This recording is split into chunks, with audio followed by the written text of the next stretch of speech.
My name is Brandy. I'm 33 years old, and the moment my niece repeated my mother's words at the Christmas table, I knew my family was never going to change. You would think that after 5 years, people would stop acting like your adopted child is a guest in their own family. 5 Christmases, 5 birthdays, 5 summers of polite smiles that never quite reach the eyes, the careful pauses in conversation, the way people spoke around him, not to him, like he couldn't understand. My son is 5. He's bright. He notices everything. And for years, I tried to bridge the gap between him and the people I once believed were my family. We arrived at my parents' house in Ohio the day before Christmas. I had gifts for everyone, carefully wrapped, each one topped with a drawing my son made himself. He was excited, bouncing on his heels, asking if Grandma would like the picture he made just for her. I told him she would. I should have known better.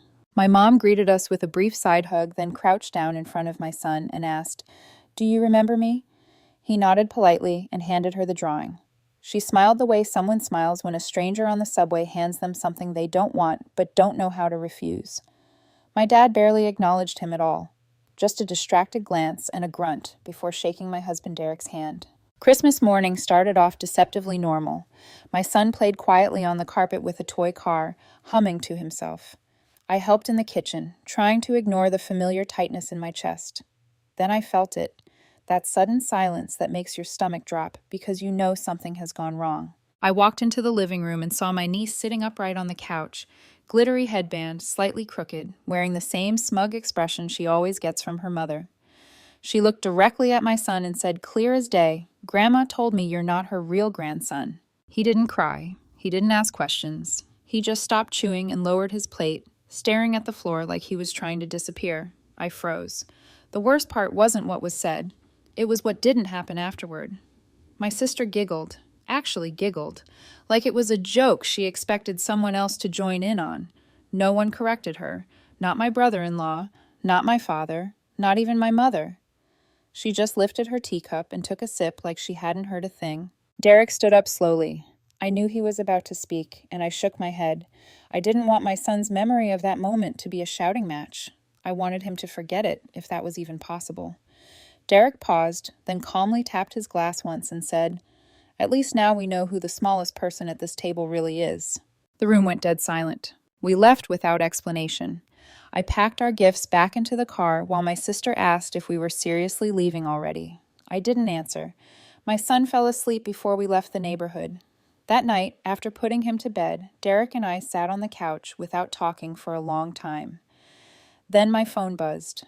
It was my mother. No apology, no acknowledgement, just one message. "Did you send the family bonus this year?" I stared at it, then typed my reply. "Oh, it was just not to you." That was the night everything finally changed. The thing about cutting a safety net is that the people standing on it never feel the fall right away. For the first few days after Christmas, nothing happened. No angry calls, no frantic messages. My parents went on like everything was normal, probably assuming that whatever mood I was in would pass the way it always had before. They were used to me smoothing things over, swallowing discomfort, pretending that love meant endurance. They didn't know yet that something had shifted for good. Every year since Derek's business took off, we'd sent a little something to the family. Sometimes it was a gift card. One year we paid for my parents' trip to Florida. Another year, we quietly covered a repair bill they were stressing over. We never announced it. We never wanted praise. It just felt like what families did. Help each other out. Make life a little easier. Somewhere along the way, help turned into expectation. 3 days after we got home, my mom called from the pharmacy. Her voice was clipped, tight, the way it gets when she's trying to sound polite in public but is seething underneath. She said her card had been declined. Asked if Derek had changed something. She didn't ask if everything was okay. She didn't ask why. She assumed it was a mistake that needed fixing. I told her the card wasn't active anymore, that we weren't covering expenses this year. There was a pause long enough for me to imagine her standing at the counter, people waiting behind her. Then she said, "I can't believe you'd let a man come between you and your own family," and hung up. The next morning, my dad sent an email. He always wrote emails like he was giving a presentation, bullet points and all, as if formatting could make his words reasonable. He said I was choosing someone else's child over my own blood.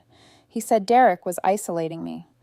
He reminded me of everything they'd done for me growing up, as if that somehow erased what they were doing now.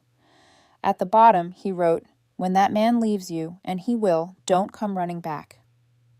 I read it twice, then deleted it. Derek didn't say anything until I told him. Then he looked at me and said, "They're not mad because we stopped helping. They're mad because they thought we never would." That's when the calls started coming from other directions. My brother rang late one night, his voice tense in a way I'd never heard before. He said Mom and Dad were in trouble. Their second mortgage was months behind. They'd tried to refinance, but with their credit, no bank would touch them. Now they were asking him for money. He told them no. Said he wasn't stupid enough to keep setting himself on fire so they could stay warm. I asked if he was okay. He said he was fine, just done. A few days later, my mom messaged me on Facebook instead of calling, as if distance would make her words land softer. She said they were struggling, that they weren't asking for much, that I should think about what family really means. Derek didn't comment when I showed him. He just kept stirring my son's hot cocoa, steam fogging up his glasses. Later that night, he told me something I hadn't known. For almost a year, he'd been quietly covering their second mortgage payments. He'd never told me because he didn't want me to feel pressured. "I thought I was buying you peace," he said. "But I'm not buying silence anymore." January came and stripped away whatever pride my parents had left. The holidays were over. The bills came in. The silence they used as punishment turned into something sharper, more desperate. My brother texted me one night with no greeting, just a warning. He said Mom and Dad were talking to someone who helped when banks said no. High interest, no patience, the kind of loan that ruins people. He said he wasn't asking me to help. He just didn't want me blindsided if things got ugly. I sat on the couch staring at my phone while my son built a tower out of blocks on the rug, knocking it over and laughing like it was the best joke in the world.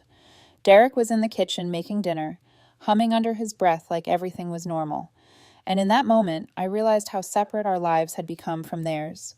2 different worlds, 2 different realities. A few days later, my mom called again. This time she sounded tired. No sarcasm, no lecture. She said things weren't working out the way they'd planned. She said she missed me, missed our talks, missed how holidays used to be. She never mentioned my son, not once. I told her I had to go, that he needed me, and I hung up before she could say anything else. That night, Derek looked at me and said, "They're testing the door." And I knew he was right. 3 days after my mother's last call, the testing stopped being subtle. Derek came home earlier than usual, dropped his bag by the door, and went straight to the sink for a glass of water. He drank it like someone trying to ground themselves, then said, almost casually, "Your dad came by my office today." I felt the air leave my lungs. Derek doesn't work somewhere you can just wander into. You have to ask. You have to wait. You have to be let in. Which meant my father had shown up, asked for him by name, and sat there until someone opened the door. He didn't ask about me. He told Derek he was worried about me, said I wasn't acting like myself lately, said I seemed isolated. He suggested therapy, asked if Derek thought counseling might help me reconnect with my family. He framed it gently, like concern, but the implication was sharp. If I wouldn't bend, maybe I was the problem. Maybe I was unstable. Derek told him very little. He nodded, listened, and walked him out. Then Derek handed me his phone. There was an email, no name attached, just an address I didn't recognize. The attachment was a PDF, bank statements, overdue notices, frozen accounts, a foreclosure warning on the second mortgage. At the bottom, a single sentence. "We're not asking for handouts, just guidance. Please don't let her make a decision that hurts everyone." They went around me. They tried to recruit my husband. They tried to turn my boundary into a liability. I didn't cry. I didn't raise my voice. I went to the hallway closet and pulled out the bin with my son's things. The baby blanket he came home in.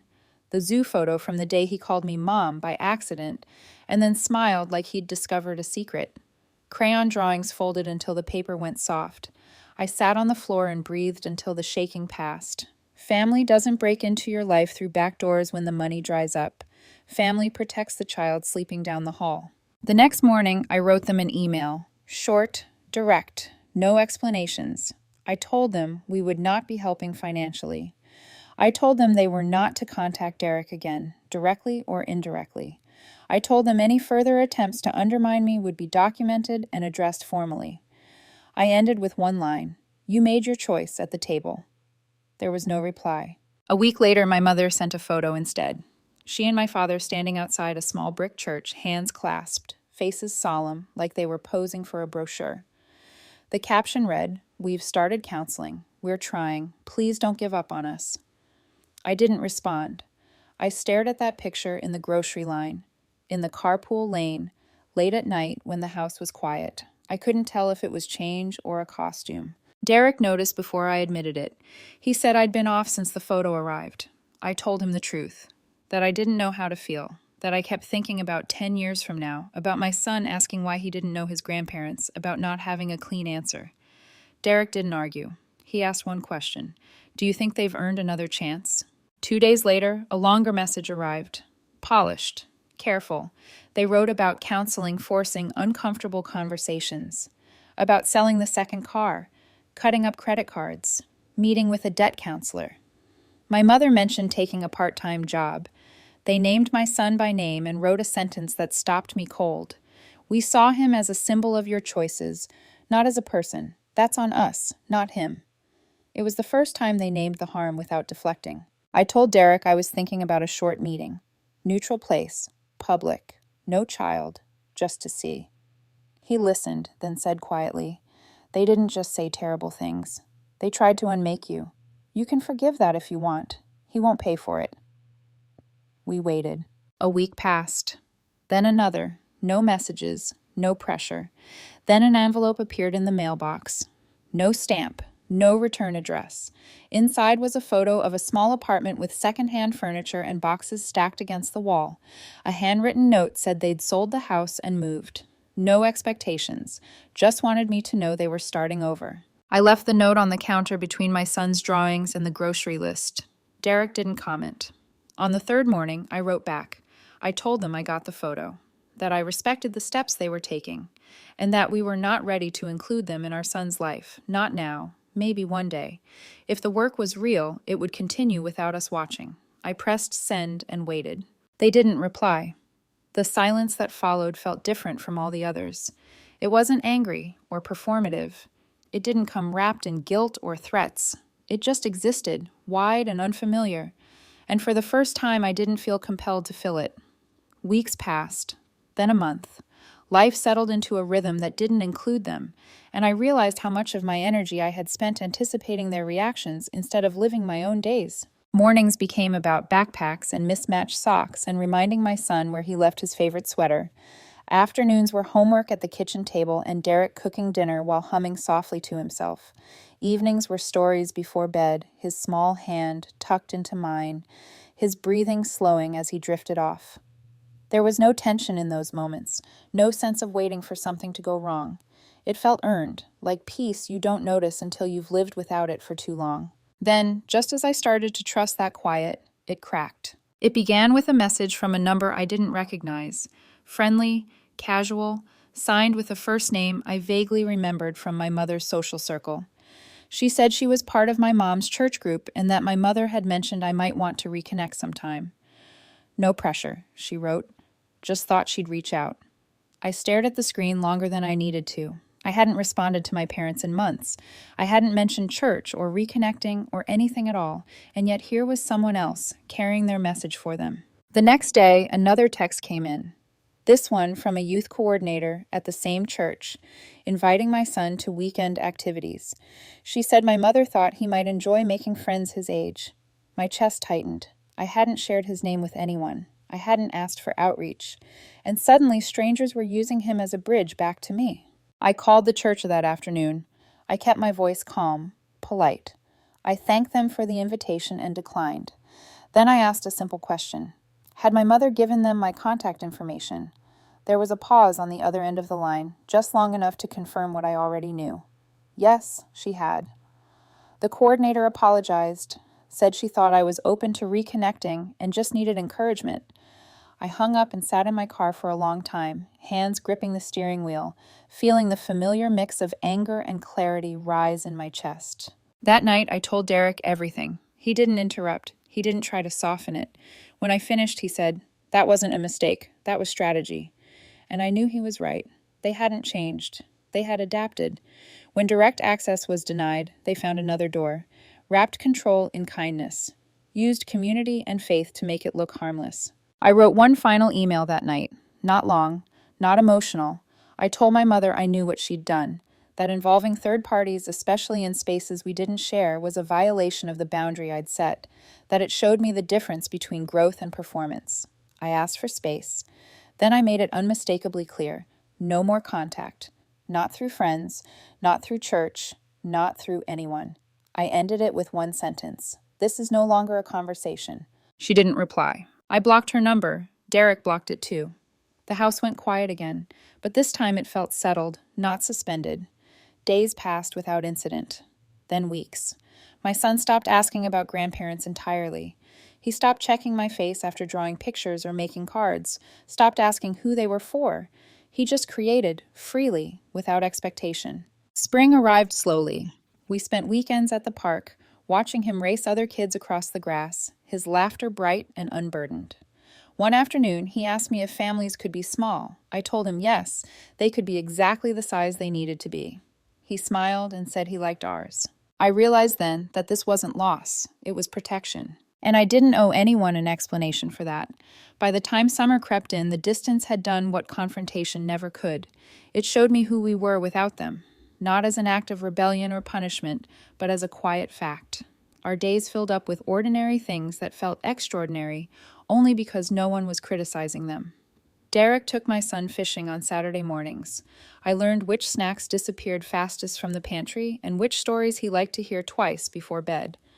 I stopped bracing for the phone to ring. The house felt lighter, like a window had been cracked open and something stale finally drifted out. I heard about my parents through other people, the way news travels when it's not meant for you. A cousin mentioned they were struggling in the apartment, downsizing further than planned. Someone else said my mom complained that people at church didn't understand the situation. My sister posted photos online, smiling wide with her kids and my parents, captions that talked about blessings and togetherness without naming anyone missing. I didn't comment. I didn't scroll long enough to feel anything at all. The first direct contact came not from my parents, but from my father's email, weeks after the church incident. The subject line was neutral, businesslike. Checking in. Inside, he wrote that they hoped we were well, that they respected my need for space, that they were still doing counseling. Then, halfway through, the tone shifted.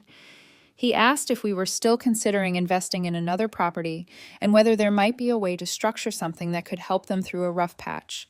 No apology, no acknowledgement of boundaries, just a careful return to transaction, like nothing had happened. I stared at the screen for a long time, the familiar urge to explain rising in my throat, to remind him of the house, the broken toy, the envelope of cash, the bracelet my son made me that disappeared into my mother's coat pocket.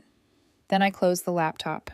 Some arguments end not with words, but with refusal. I didn't respond. A few days later, my sister tried. She sent a text that started with, "Look, everyone's hurting," and ended with, "Can't you just be the bigger person?" I deleted it without answering.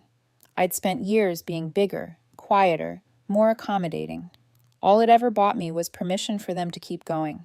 The moment that finally sealed it came on a quiet Tuesday afternoon. My son brought home a worksheet from school, a simple assignment titled My Family. He sat at the table with his crayons and filled in the boxes. My name, Derek's, our dogs, a best friend from class. When I asked if he wanted to add anyone else, he shook his head. "That's everyone," he said, and went back to coloring. There was no confusion in his voice, no sadness, just certainty. That night, Derek asked me if I was okay. I told him I was better than okay. I told him I felt finished. Not angry, not grieving, finished. The kind of finished that doesn't need closure because it has clarity. We talked about the future instead, about trips we wanted to take, about the mountain place we'd been eyeing, about how to make holidays ours, without rehearsals or expectations. I thought about my parents once, late that night. Not with longing, but with distance. I hoped they kept going to counseling. I hoped they learned something real. and I knew, with a steadiness that surprised me, that it didn't require my presence to be true. Protecting my son wasn't a reaction anymore. It was our life. The final shift didn't come with a confrontation or a message that tied everything together.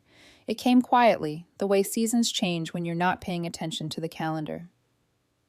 One day I realized I hadn't checked my blocked messages in weeks. Another day I noticed that the idea of running into them didn't tighten my chest anymore. The absence stopped feeling like a wound and started feeling like space. Autumn arrived with cooler mornings and a different rhythm. My son started waking up earlier, excited for school, talking about a science project and a class pet he wanted to name. Derek adjusted his schedule so he could do drop-offs twice a week. We found ourselves planning weekends without thinking about who might be offended.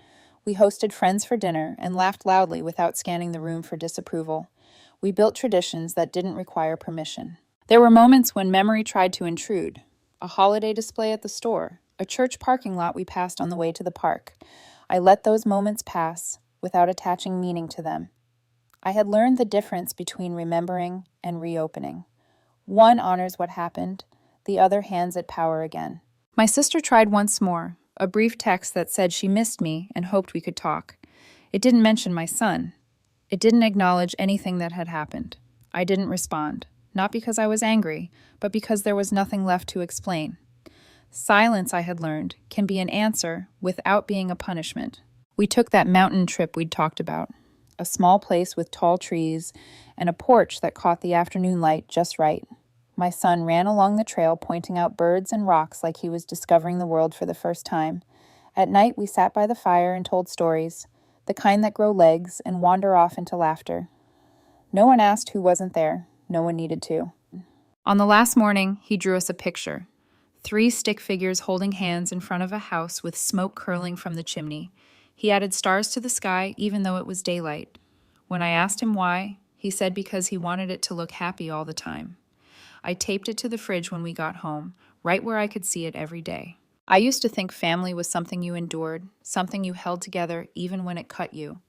I don't believe that anymore. Family is who protects your child's sense of belonging. Family is who doesn't ask them to earn love with silence.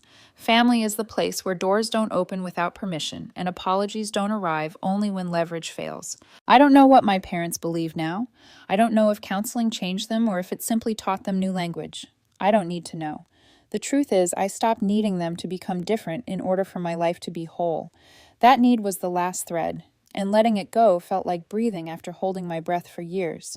We didn't reconcile. We didn't stage a reunion. We chose something quieter and stronger. We chose a home where my son never has to wonder if he belongs. We chose a life where love isn't conditional and respect isn't negotiated. And every morning when he runs into the kitchen asking for pancakes shaped like hearts, I know we chose right.